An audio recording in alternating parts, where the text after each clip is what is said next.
Hey man, you already know what it is. It's your boy Cheeseburger from Cheeseburger Productions, the Dank Daddy from the Dank TV. Who do I have with me today on the Dank TV? What's up, Cheeseburger? My name is Destiny, and I am originally from South Africa. Really excited to be out here. Okay. Yeah. Hi, my name is Louisa. I'm originally from South Africa as well, and yeah, I'm so excited and amped up. Yeah. Okay. So what y'all got going on out here in these streets? I mean, we're just here to explore LA. I mean, growing up, we grew up watching movies with the Hollywood sign. Like you can see, that's why we're here. It's always been a dream of mine to be here. So today is really a significant day. And yeah, we're just checking out Hollywood Walk of Fame, Hollywood Boulevard, Rodeo Drive. So we really went to different places, and we had an exceptional time. Okay. Yeah. Yeah, she said a handful. Like, yeah, I'm just excited about being in America in general, and it's like a dream come true just watching this. You know, we've been watching Being it. here. Yeah. Okay. Exactly. So what's it like back at home? Back at home is amazing. You know, we have your national parks and whatnot, but like we don't have lions walking down the streets and all that. Right. Yeah, it's still amazing. It's a beautiful country, you know, Rainbow Nation, diversity and all that. Yeah. Absolutely. South Africa is a very diverse nation. We literally have 11 official languages, and the misconception that we want to kind of clear out is one that people have no fashion sense, number one, because that's not true. All right, you dressed nice today? Hello, your girl looks good. Dressed nice. Okay. Thank you. Number one. Number two, like she said, we don't have wild animals walking around. It's actually a really sophisticated place. We have the LV store, we have Gucci, we have all those. So especially in places like Sandton, like Cape Town, Clifton, like Durban, KwaZulu-Natal, we have really beautiful destinations like what we're seeing here with the Hollywood sign, where it's nature and it's beautiful. We literally have the same in South Africa. And right now with the COVID situation, obviously people can't travel as much, but there's definitely a sense of peace and relief from everyone because people are recovering. So that's really good. And South Africa in general is a beautiful place. You should check it out. Okay. Yeah. So when y'all was coming up in South Africa, where y'all from, did y'all have the bag? Was it a rough upbringing, or did y'all have everything y'all needed, you know? Did y'all have it?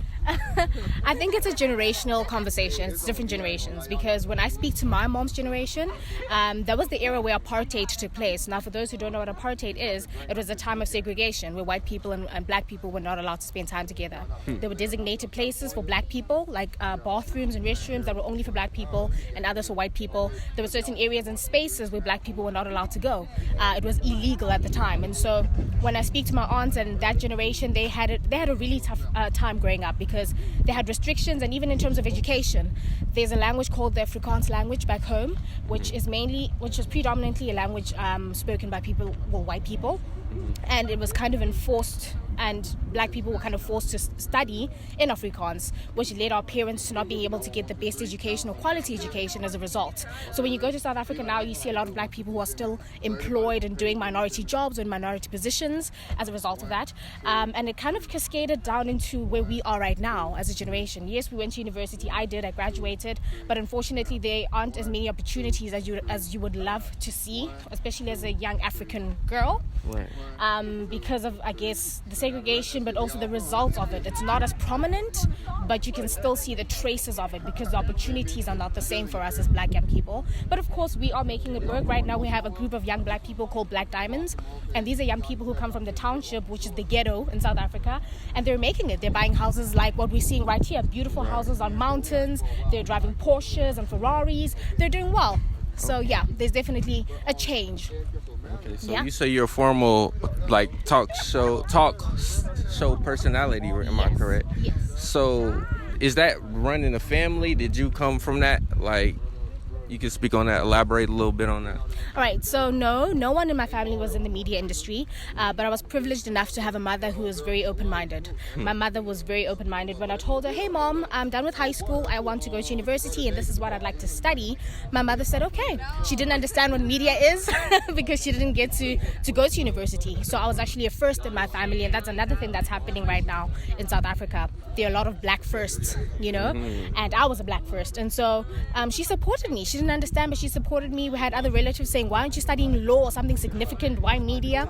Because media is still seen as cliche, Yeah. Dak the lawyer, wow, all of that. So all of that, but my mom was like, you know what, follow your dreams. I believe in you. I believe that you have a purpose, and that's another thing. I think purpose is so important, and that's what I always speak about with people. There's a difference between your job and your work. Your job is what you're employed to do. Your work is what you're born to do. Right. And my mom understood that. I was born to do this, to present, to speak to people. It's what I love. Like And a public she supported speaker. me. Exactly. I love it. Like what I'm doing now. So Okay. yeah. So you say you're a model, am I correct? Yeah, I'm a model. I'm a plus size model. All right. Does that run in the family? Where does that come from? What inspired you to be a model? It doesn't run in the family. What inspired me is because I used to have a very low self-esteem, and I basically used being a model as like motivation to other plus size women that are not comfortable in their low self-esteem, that are also having low self-esteem as well.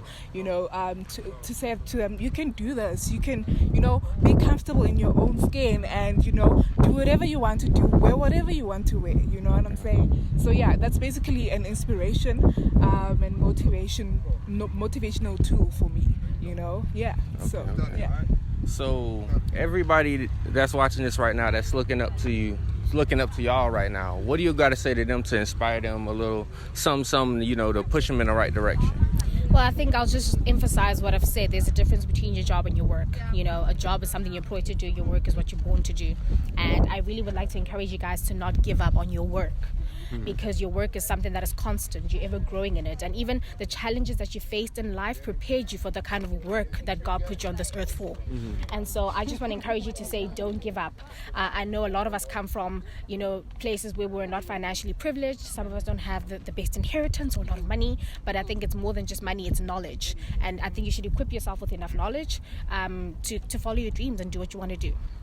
Oh my goodness, I cannot add or subtract from what she said. I mean, she said a mouthful, but how I can close it is to say that you can be who you want to be. As long as you put your mind into it, you can be whatever you want to be. Yeah. So where can we find y'all at on y'all social media platforms before we wrap it up real quick?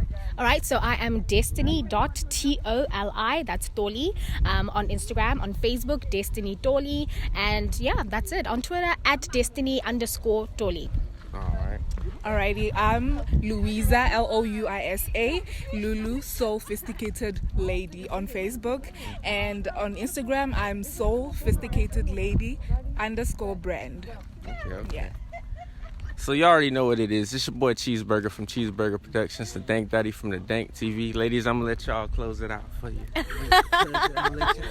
Well, you saw we had an exceptional time with Cheeseburger. Thank you so much for that awesome interview. Like we said, guys, there is so much to do in the world. Don't let your circumstances or anything that you're going through limit you. We've had such a great interview. Thank you once again for having us. Yeah. Yeah. Alrighty. Bye. Y'all. Okay.